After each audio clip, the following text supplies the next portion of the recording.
Tennis elbow. అది మనం సాధారణంగా అందరికీ మనం చూసేది ఏంటంటే మోచెయ్య నొప్పి, అలాగే మన ఫోర్ ఆర్మ్ నుంచి మన మణికట్టు వరకు నొప్పి రావడం చాలా మంది సాధారణంగా చూస్తూ ఉంటారండి. దీన్ని మనం ఆర్థోపెడిక్ భాషలో లేటరల్ ఎపికాండిలైటిస్ అంటూ ఉంటాం.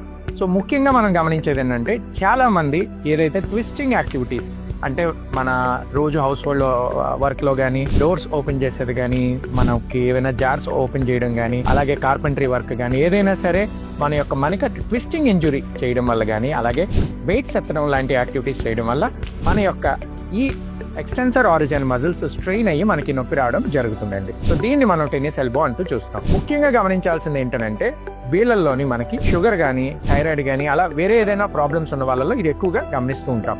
సో చిన్నపాటి టెస్ట్లోని ఇది తెలుసుకొని మనం మెడిసిన్స్ వాడడం వల్ల దీన్ని కంప్లీట్గా నివారించవచ్చు. దీని నుంచి మనం బయటపడవచ్చు.